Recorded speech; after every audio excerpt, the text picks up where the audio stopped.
Bonjour à tous les passionnés de cinéma. Je suis enchanté de vous retrouver sur ma chaîne Cinémadicte, où je vous propose les meilleures infos sur les nouveautés cinématographiques et les films déjà sortis. N'hésitez pas à vous abonner pour ne rien manquer des contenus captivants à venir.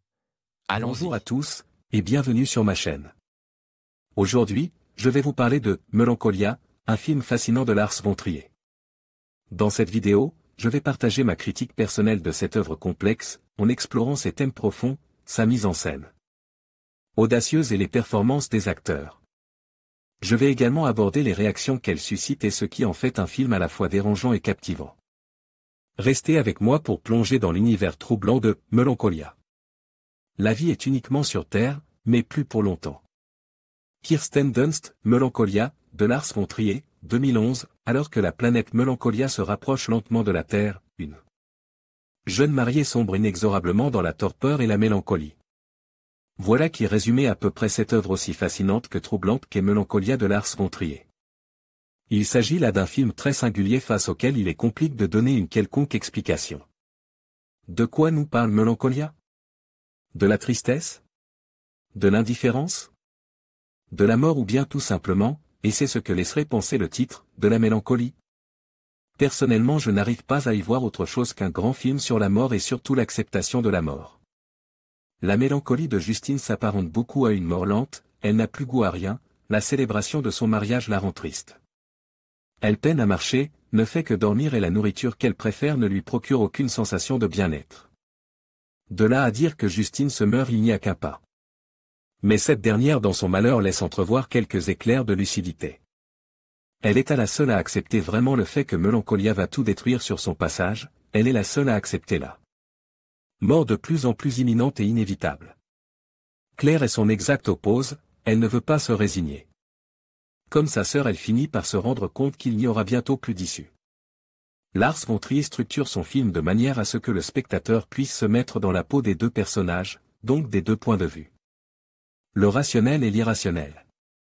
Le prologue fantasme du début, au-delà d'un simple exercice de style vient surtout appuyer toute la sensibilité du personnage de Justine. Son extrasensibilité pourrait-on même dire puisqu'elle ressent les choses à travers sa torpeur. Évidemment la planète Melancholia est une métaphore pure et simple de Justine. Toutes deux sont en symbiose. À l'image du mariage qui vole en éclats alors même qu'il commence, Justine est ailleurs et se désintéresser de ce qui devrait pourtant être le plus beau jour de sa vie.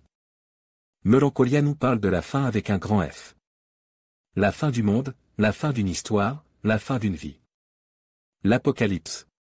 Mais Melancholia n'en est pas pour autant un film pessimiste, car les personnages qui gravitent autour de Justine en étant ses exacts opposés viennent nous rappeler que tout se savoure avant que l'inévitable ne se produise. Chaque instant recèle d'un petit bonheur, la vie vaut la peine d'être vécue même si la mort en fera inévitablement partie. Les personnages secondaires finissent tous par être aussi lucides que Justine et c'est en cela qu'ils parviennent finalement à égaliser la balance. Si Melancholia est bel et bien un film qui nous parle de l'acceptation de la mort, il nous rappelle aussi qu'il faut savoir profiter de la vie sans être berce d'illusions car elle est fragile.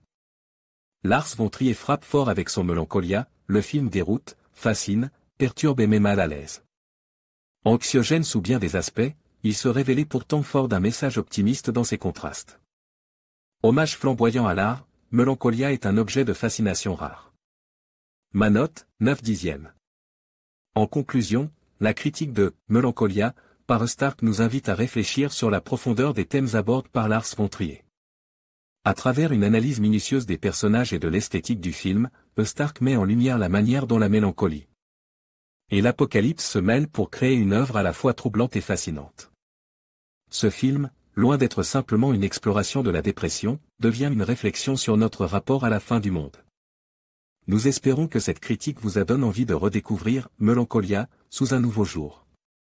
Merci de nous avoir suivis et à bientôt pour de nouvelles analyses cinématographiques.